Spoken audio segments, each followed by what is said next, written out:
to Ibrahim Traore. I know the news is going to get here. From Dominica to Africa, the ends in CA. And both countries end in CA.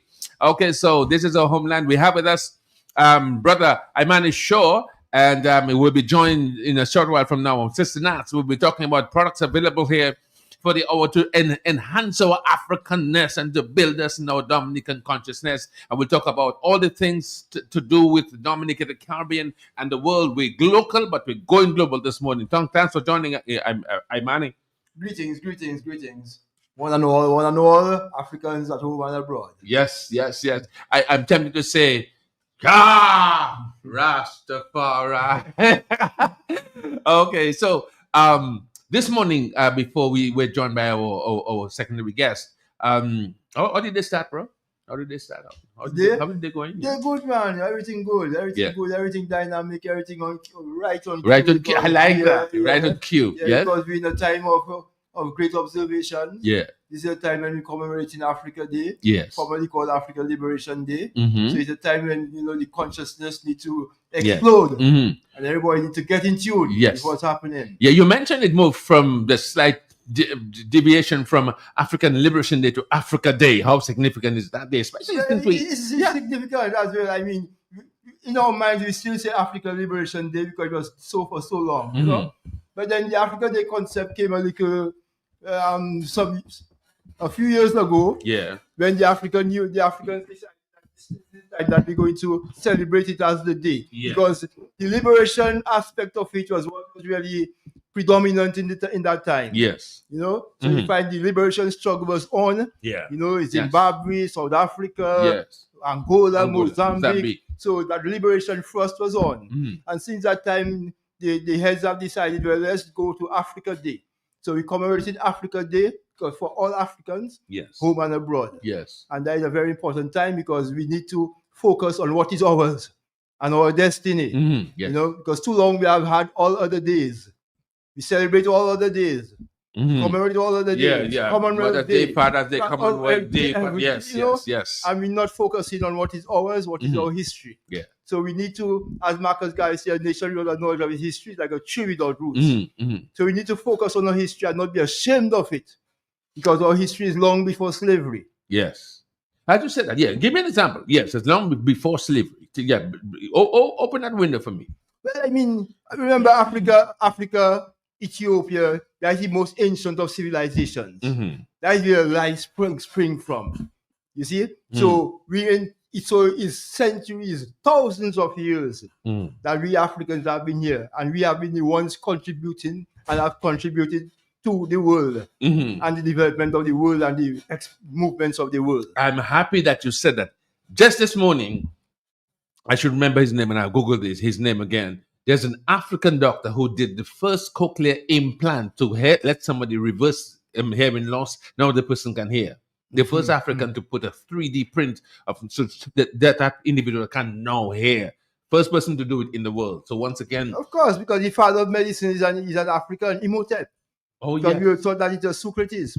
But Imhotep is the father of medicine, and that is where everything springs from. But these things have always been hidden from us because no one wants us to recognize that legacy of Africa and what Africa is. Yes. So we always want to think of Africa as land of savages, land of uncivilized people. Yes. That is what they taught us. Yes. So we have to get rid of that teaching and that stigma to know that Africa is great. And that is where civilization began. That is where everything spread from. Yes. In fact, all races come out of Africa. Yes. So it's very important for us to recognize those things and recognize these roots that we have. That is very strong. Yes. To help you on that, there was a discovery that was made, and that discovery was actually made by the Caucasian race, the race that is full with all of these discoveries, I should say. And they found an old skeletal remain of a female. And when they did their testing, they themselves admitted that they called her Lucy. And out of the genes of Lucy, they could trace back the generations. White, green, Chinese. Exactly. Yeah. And in fact, they're so stunned that the preservation almost to its original source, and they're able to take DNA and find out that she's the source. Right back. Right back to know? Africa. They found it in Africa. So we have to be proud of this. We have to be Yes. proud of this. Yeah. And it's time that we get that stigma out of our mind. Mm-hmm. Which tells us that Africa is worthless. Yes. You know? Yes. Because we know that we have all the treasures of the earth. All the treasures. Yes. Everything. As a matter of fact, let me help you with that. Now there is from the top of the continent, whether it's towards Libya to right down to South Africa. When you want cobalt, when you want all the minerals, cobalt is necessary for all the cell phones and all the electronics you have in the world. Exactly. Yeah. The gold, in fact, there's a classic example. We did not know, but France has dominated and has been the not discoverer, but when the colonizer of about 6 states, countries in nations in Africa. Let's focus now on what Abraham is doing, and that we found out that France has the 6th or 4th greatest gold reserves in the entire world and has no gold mine. Exactly. And all the gold came from you know. Yeah. So right now we're trying to establish to enjoy get it to our use again, because we have remained poor. Yes. And while we have developed themselves. Yes. And so it's coming out from our race or from our nation. So now is the time that we have to seize that thing there and make it ourselves become rich. Yeah. Because it's nothing about blessed and the poor. Yeah. Because poor cannot be blessed. So we're looking at the riches of Africa for Africans' development. Yeah. So that is our history, and it's very important, because most times people will tell us, well, it's history, even down to Christianity. Like if I tell somebody the Christ-like figure that we talk about is black. It's black. They tell us, well, why worry about the color? So if we should not worry about the color, why was it changed to white? Yes, yeah, precisely. So it should have stayed, if we should worry about it, then it should have stayed how it is, in its original shape and form. Yes. But they changed it to white to make us feel that they are the ones that inherit that are the movement of the world. Yes. They are the ones who brought civilization to the world, and it's not true. So it's time that we now see ourselves for who we are as a people. Yes. Very rich people, very, that's where the genius of the world come from. Yeah. And we have to recognize these things once and for all. So that stigma, we're trying to get it out of our brains now. Now is the time to recognize Africa. So we're going to Africa Day, May 25th, which is celebrated, observed every year, May 25th. And it's not just a musical festival or art festival, although those things are part and parcel of the African richness and heritage. But it's a consciousness festival. Yes. That we can redeem ourselves, we can uplift ourselves as Black people, and know where we come from, and know where we're going, and know that we need to really pull ourselves together. Right now is the time that we have to seize the opportunity, because we have a reawakening, a renaissance of the Black of the Black nation. We come into Marcus Garvey again, and we come into all the heroes of our past. And right now, there's in Burkina Faso, Ibrahim Traoré, who is really elevating the Black consciousness and the Black race again. Yes. And there's going to be an international walk for him on May 25th. Sadly, there was one on April 30th, which Dominica, maybe out of all the nations in the Caribbean, did not really highlight. Okay. Yes. So there's going to be another one for him on May 25th, which is the Africa Day. And the committee which is dealing with the Africa Day movement has proposed and is proposing that we walk from Hollywood, because it's a Sunday, May 25th. Yeah. And the activities will be held at Paradise Pier and Roubaix. Okay, I was about to ask you for location. So we're going to walk from Hollywood, which is located where? Point Michel, right? To Paradise Pier. Okay. And there'll be documentaries relating to Burkina Faso and to the leader Ibrahim Traoré for what he stands for. Let everybody see what he really stands for and what he means for our race. Because he's really the one reawakening. Right now, he's the torch blazing. And we need to seize that opportunity, because if we don't seize it, my Lord, it may take the next 1,000 years again.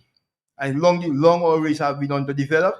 So now it's time for us to put it right. Yes. And we're going to be in full solidarity and support with him. And we urging all peoples to come in. Let us remove that stigma of what Africa Liberation or Africa Day means. Remove that stigma. because it's long that stigma has been existing in our minds. Because, as I said, when it first started in the liberation struggle, I mean, all people were afraid to get involved. Yes. You know, because it means fighting against the colonialists, fighting against colonialism. So people stayed back and did not move forward with the times. And that stigma has continued right through the times, right through the generations, up to this day. Where they might people even used to say it's a Rasta thing. But it's not a Rasta thing, it's Black people's movement. Yeah. It's not just Rasta, because we link so close to Africa, so we may spearhead the movement, but it's not our thing. It's all Black people all over the world. And all over the world, there's going to be that March for Charity.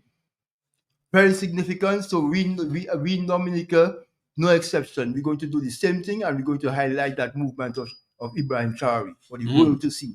Yeah. That we are in support and solidarity of that great leader. Yeah. Burkina Faso. And it's important that we stand together, not only as a people, as a nation, as a community. Because even recently, I was watching that even when the Prime Minister, the President of South Africa, the new fresh President of South Africa, visited America, he was in the White House, and even the President of America pulled out a film and some people suggesting that the government of South Africa want to continue taking the land of the white folks and trying to give the impression that Africa was suppressing. No, and then a rich white man from South Africa, stood up and said, no, it's on both sides. You know what I mean? Yeah, exactly. It's on both sides. You know? Yes. Like it's propaganda. Propaganda always there defeating us all the time.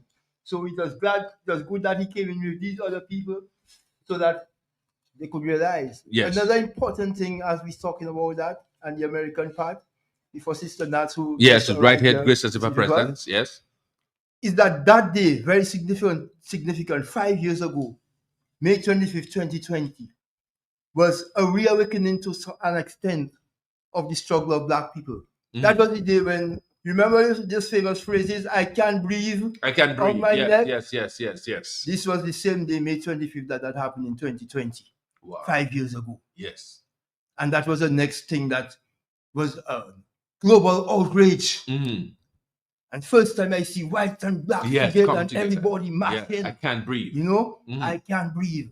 And that will happen on Africa Day itself. Yes. 5 years ago. 5 years, yes. So we need to put all this into that circle of remembrance. And I'm happy you brought up that I can't breathe, because they tried to suffocate Steve Biko. They tried to suffocate Nelson Mandela. They tried to suffocate people like Kenneth Kaunda. And we have a great leaders, and we have a feminine great leader who was able now to use the Wassin Dominic and go from the root to the fruit and to bring out the vibes that is necessary for us to breathe and for us to live and to enjoy and embrace the liberty. We want to encourage Sister Nats. Thank you very much for joining us. You are the female in between the mountains. You are the running stream. Refreshing one. Yeah. Thanks for having me. Yeah, you're welcome. And so you're here. Well, how was your day? Is that someone trying to get some stuff from you? Somebody trying to make sure that, because you're selling your stuff. So hang on, we're still here with Sister Nat. Somebody wants to find before I talk about it. It's hidden somewhere. So it would be here. Yeah. All right. So we're gonna answer it because we're trying to get the person's trying to get some garlic syrup. I know I know that's what they really want at this point in time. Yeah. So you can come. Okay. So they'll come back. They'll call. So let's help you right here. Okay. Boy, that person is determined. Okay. So here we are. All right. So how was your morning so far? How was your day unfolding so far? Yeah, you can hold it closely. Okay, good, wonderful. How was your morning so far? Oh, my morning? Yes. Let's leave it here. Yeah. Well, Franklin, you're looking at a negress, my woman. Okay. Right? Yes. For starters. Yes. And to talk about my morning is narrowing it down. I would rather speak about the era that is unfolding. Well, because my morning is just like one segment, yes, a little pinch of the great awakening that is taking place right now. Yes. So as far as I'm concerned, for me, this is a very significant moment in the history of Mama Africa. Very significant in that Traore is not a new kid on the block. No. He's not just come. Yeah. You know, Okay. he's not a pop-up, right? Traore is like the distillation of all the centuries of blood and sweat and trauma and tears and everything that my people have suffered. And finally, it's like, let me put it this way. You are living in an environment where there's a constant shortage of water, Yeah. right? And you are digging for a well so you can get a steady supply of water, Yeah. that will meet the need of the community. And you've been digging for years and you keep digging and you keep digging, and you know that the water is there, right? But it's taken such a long time to get beneath the surface of the earth where the water is. Yes.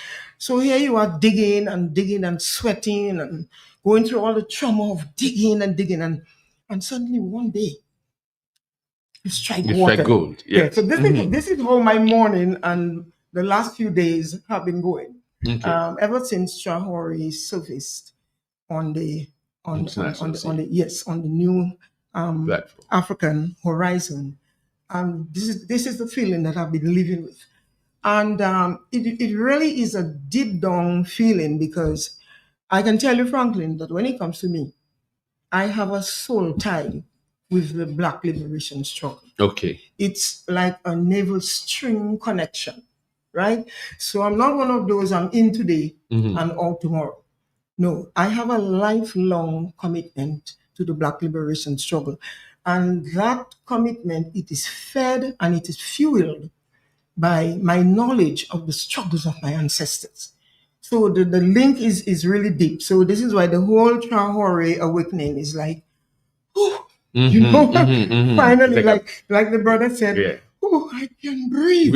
Yes. You know, because at one time, based on my age and based on my years in the struggle, which is like about 5 decades, at one time I was sitting back and saying, well, even I'm going to depart this life. I'm going to join the realm of the ancestors and not actually get to, yes. So this is a moment in time for me, and it's epic. It is truly epic. Yeah. Yeah. That's how I feel. Yeah, I'm happy. I'm happy for that word. I'm happy for that word. Yes.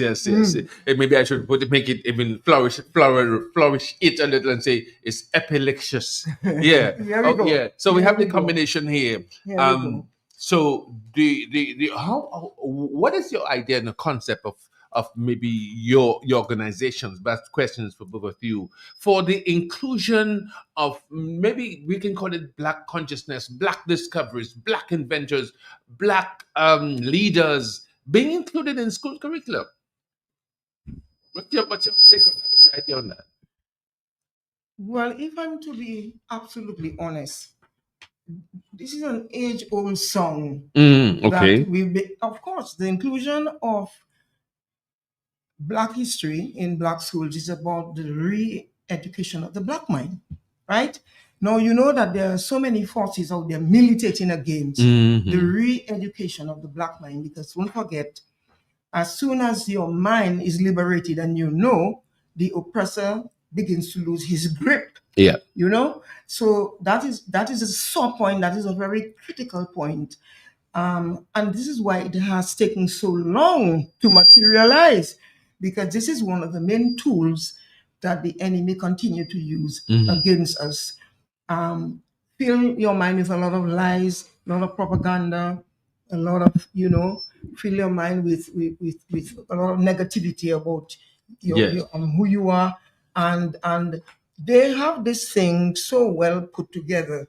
I think now they can even sit back and just watch it work. It's almost like the Willie Lynch document, if you know anything. Yeah, I know Willie. Right. Yeah, of course. Yeah. Okay. So this thing is so efficaciously put together. Yes. That they've reached a point where, and all of a sudden, in the middle of all of this comes Traore. Yes. It's just blowing the whole world to pieces. So that is significant.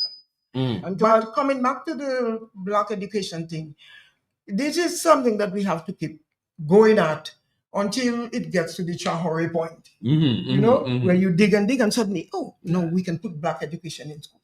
But all of it is a fight, and all of it is an arm twisting. Even reparations. Yes.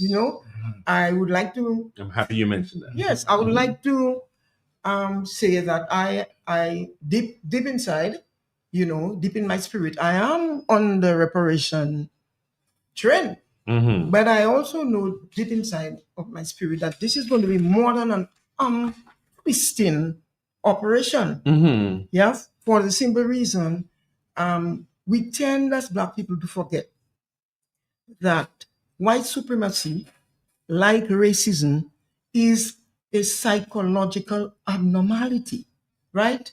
It's called psychosis. And psychosis is a very severe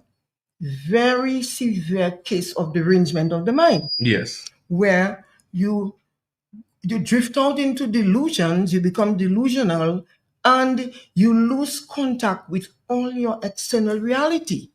So here you are sitting in a cocoon, in your own little delusional fake world that you have created, right? And then you begin, and I'm talking about the white supremacists right now, and you begin to tell yourself, hey, I think I'm better than everybody else. I think I'm a superhuman being. I think other races must bow to me, especially the Black race. I don't think these people are worthless, unambitious, they're poor, they're weak, they're stupid. And I think I'm just going to go and take control of their life, of their resources, of their mind, of everything.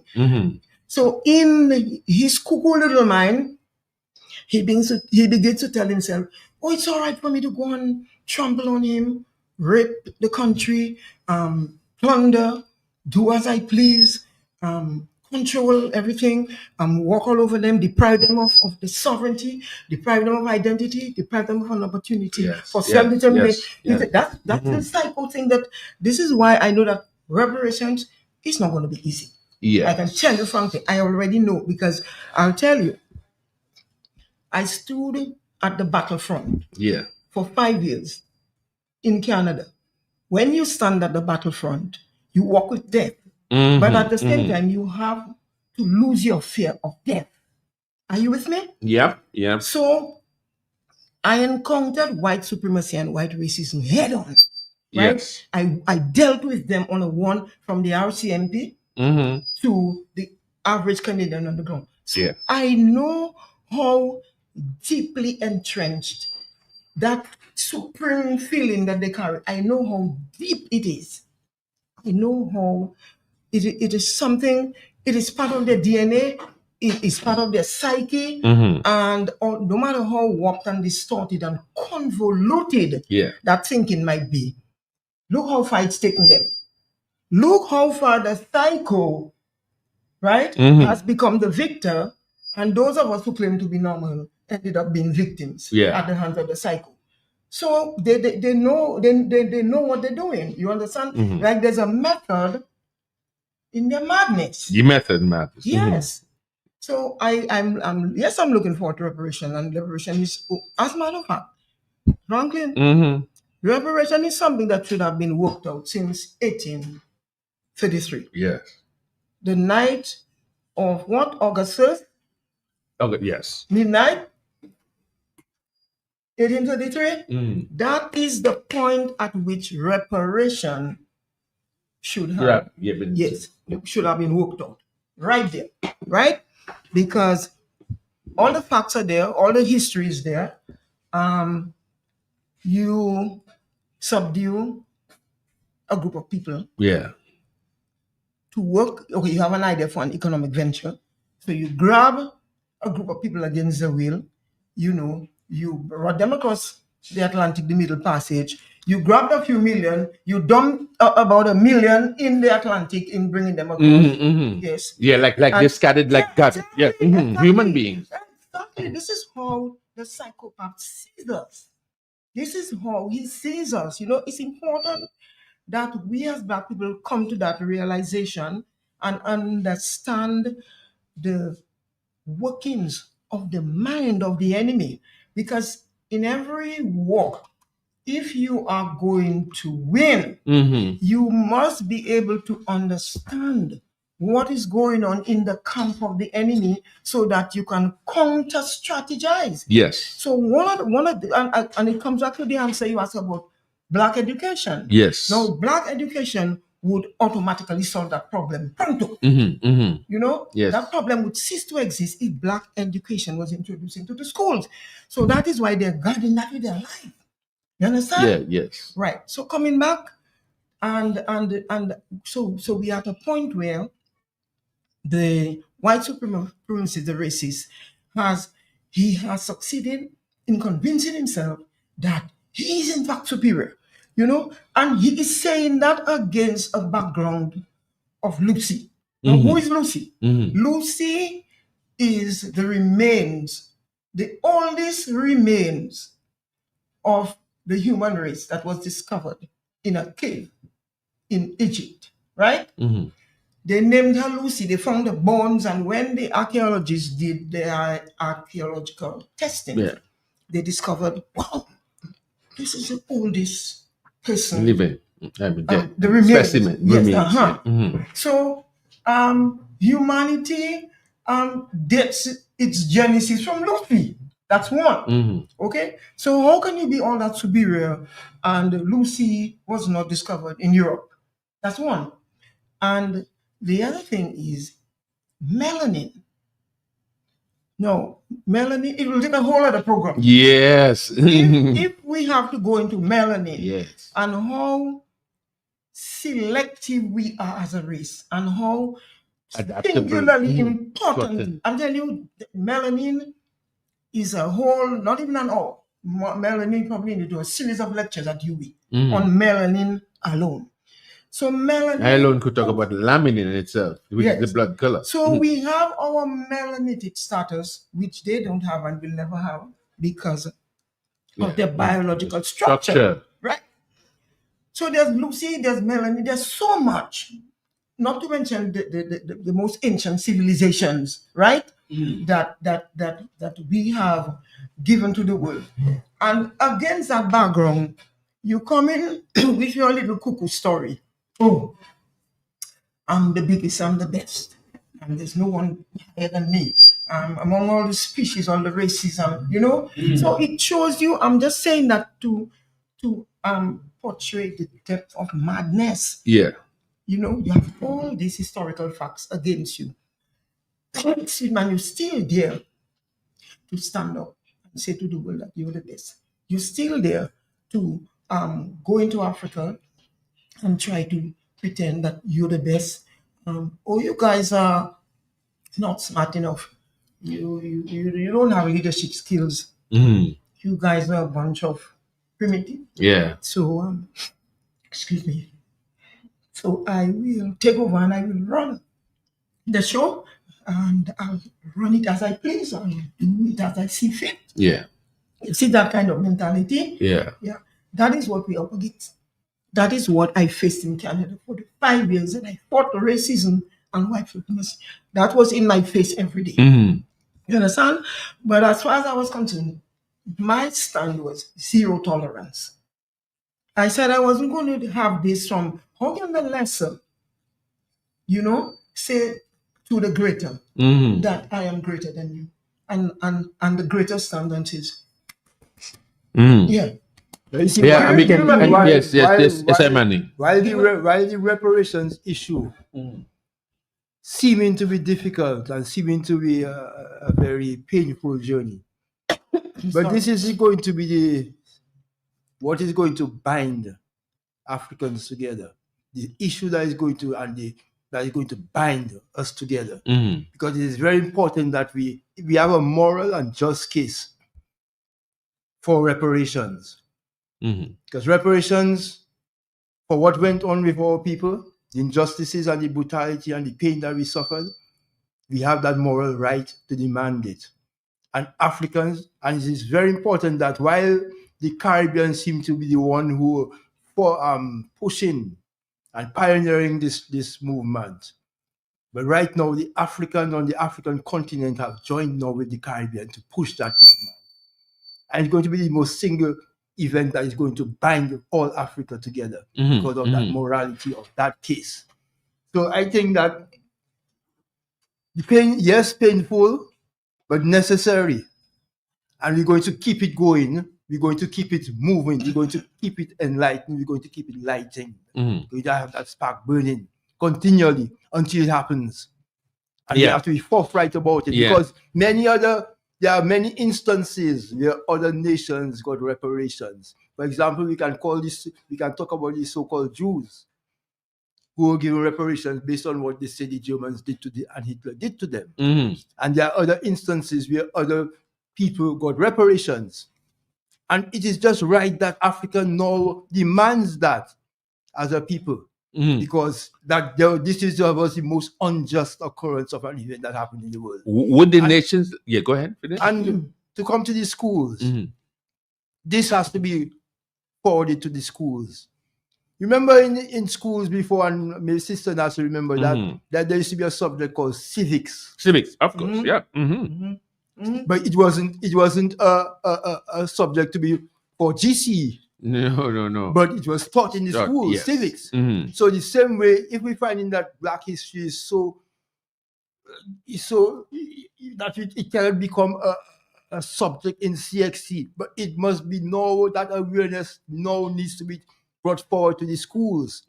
So because this is where it can start. Everything must start from that foundation. Yeah. It was in the schools that plenty of us began gaining that consciousness of Black power. In the schools and the universities. Now, in the schools, that is where the foundation of our people are. They have to be taught that because we have to recognize that our elder generation, no fault of their own, but because of that pain that they went through, and torture, and murder, and assassinations, that now it's very difficult for them to regroup and to rewind and to put their minds to that part of the struggle. So we're going to have to bring that now to the schools so that our young generation can begin to get that Black awareness of who we are as a people.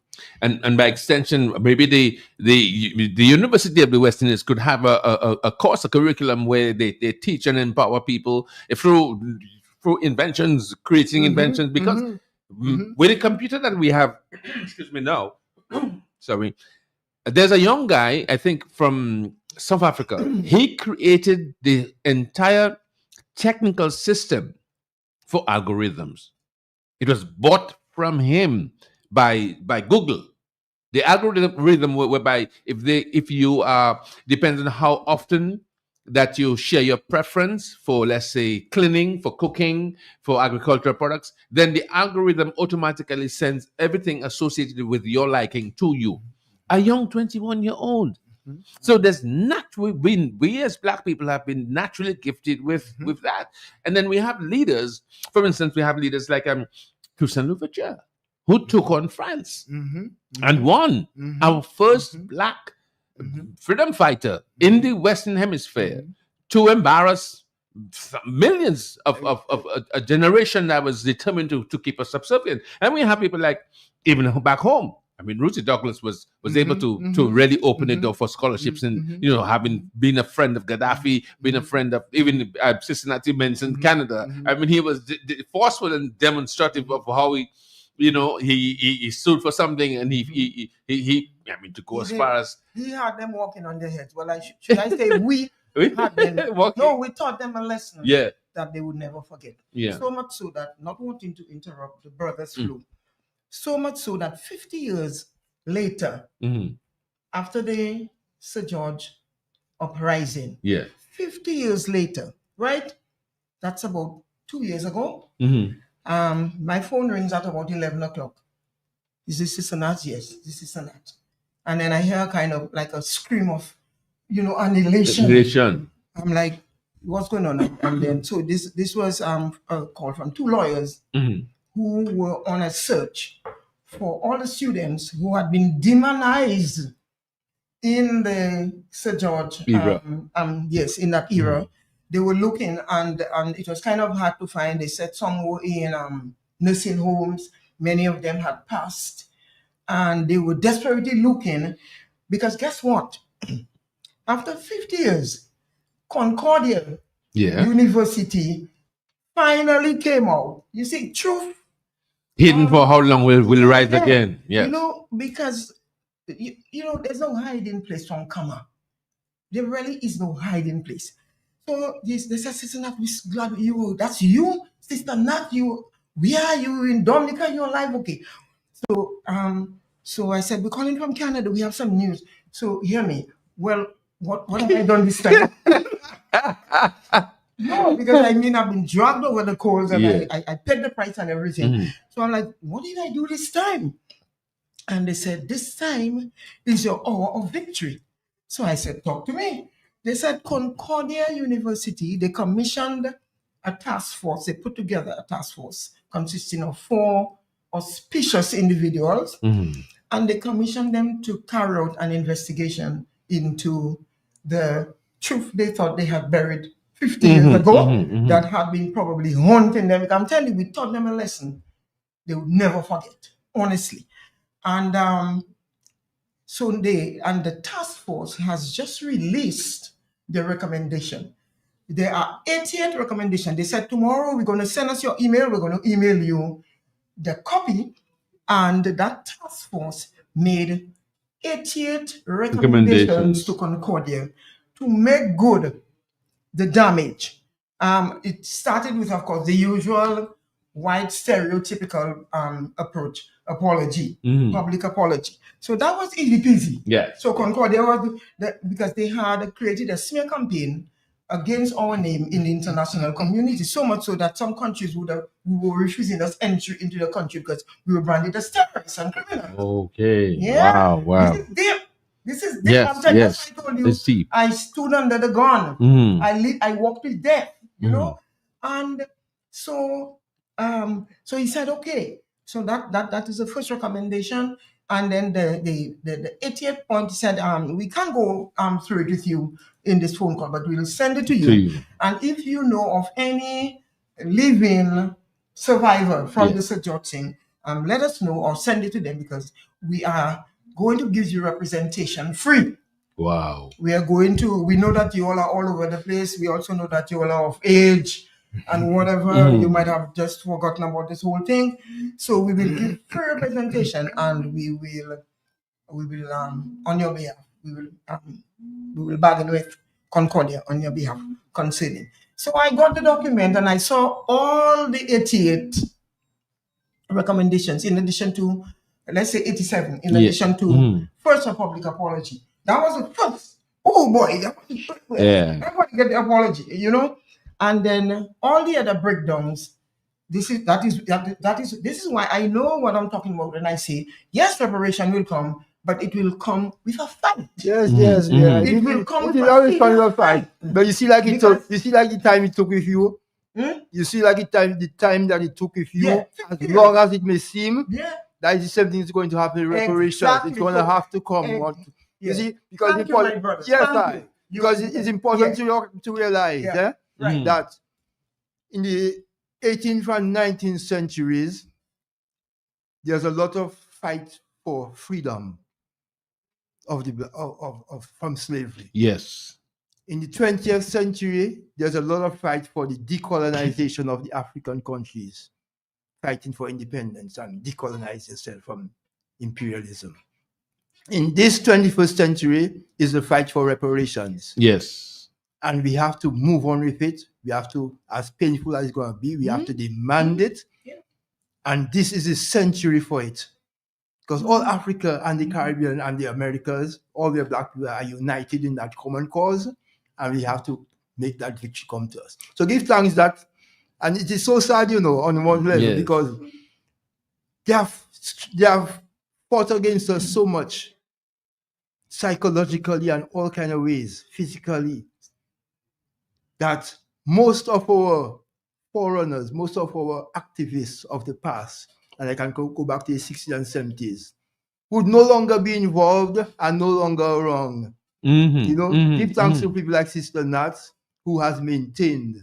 A lot of them did not maintain. A lot of them went back into the normal system of things and get entrapped in it the same way. Yeah.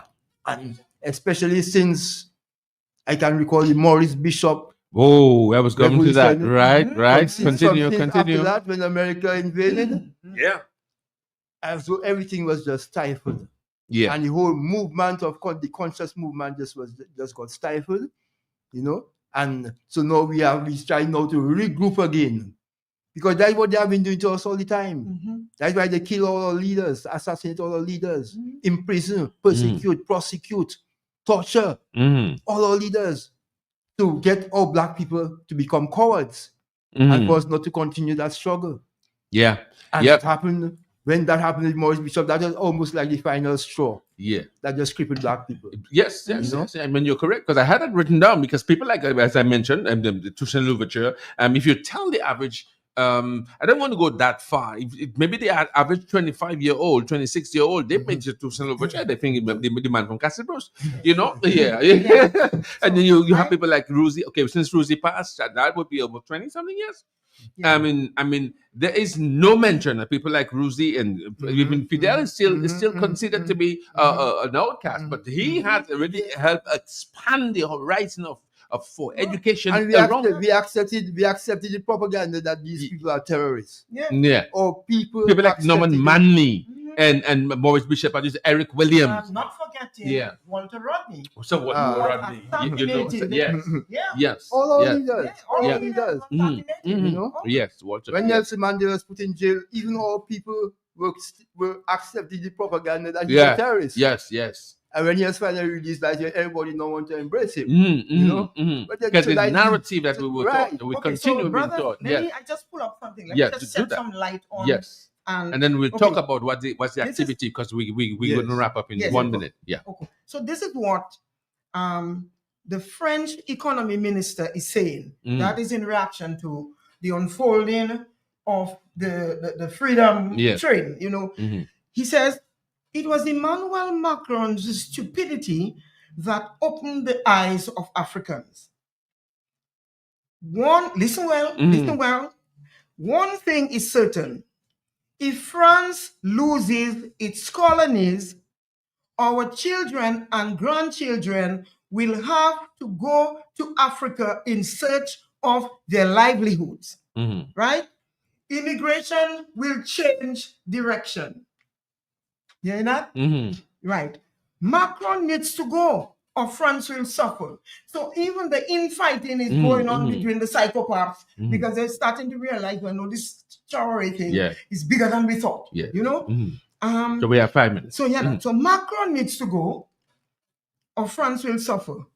Europe needs to unite to fight this new African vision of Ibrahim Traoré in Burkina Faso, in Mali, in Niger, and other countries, which we fear will follow suit.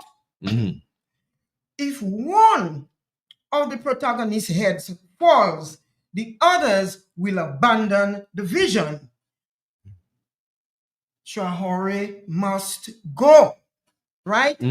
Africa has no history and therefore cannot run the world. So this is a kind of big slap we keep getting on our faces from the psychopaths. You know, even now, look at the eye of the whole world is now on Africa. It's now on Traoré. And here, what the little psycho Minister of Economy is saying, you get it? So, I just wanted to confirm what the brother Imani was saying. Absolutely. So as we're winding up, so what are we doing on the 25th? So we're going to have that walk for Traoré on the 25th.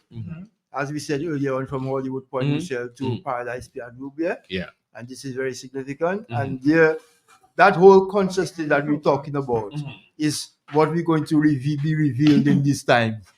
Because that is what it's going to be. It's not going to be just a musical festival. It's not going to be just an art festival, but it's going to be a consciousness festival. So people can regain that stature of greatness. So that is going to be, and all what we're talking about here can be expanded. And so that consciousness is what we really drive. We're going to be driving, because that is what Africa Day really is about. When it started on African Liberation Day, it was that conscious movement. The consciousness of Africa, the consciousness of who we are, the consciousness to free ourselves. And that is the thrust that we're going to bring forward. Quickly, because don't make it too long. Okay. So the brother has already shared the information about the 2 minutes. the match. So the rally, we will all converge at Paradise Pier, and the rally begins with two anthems: the playing of the African anthem and the singing of the Dominican national anthem. And this will be followed by chants, introductions to the theme. We will have documentaries. Those documentaries are to instigate discussion, conscious reasoning. And documentaries on Traore and Burkina Faso. Yes, especially. of course. Right, And, to stimulate. and the speeches that he gave. Right, to stimulate discussion. Now, and of course, we will have the usual that we're going to have two documentaries interspersed with dance and poetry interludes, and we'll have musical tributes as well. We have the onsen students, they will be doing a display of African dress, and they will also be doing a display of African food. And we also, and then, a lot of musical tributes. We have an exhibition as well where there will be a display of agro products, art and craft, floral display of African garment, and much more. And there will also be an ITAL kitchen, of course, for refreshments. So okay, so right. So we're ending on the ITAL. So the ITAL is vital. We want to thank you very much for this. This has been your Friday edition of Creole Heartbeat right here. I'm Franklin Moses, together with Imani Shaw and Sister Nat from the kitchen to the marketplace and to the radio station. I want to wish you a very nice and happy and fruitful and productive Friday morning and afternoon. Until then, we'll meet again on Creole Heartbeat. Thank you very much, Wadex. We'll see you soon and shortly right here on this platform. Thank you very much for joining me. Nice.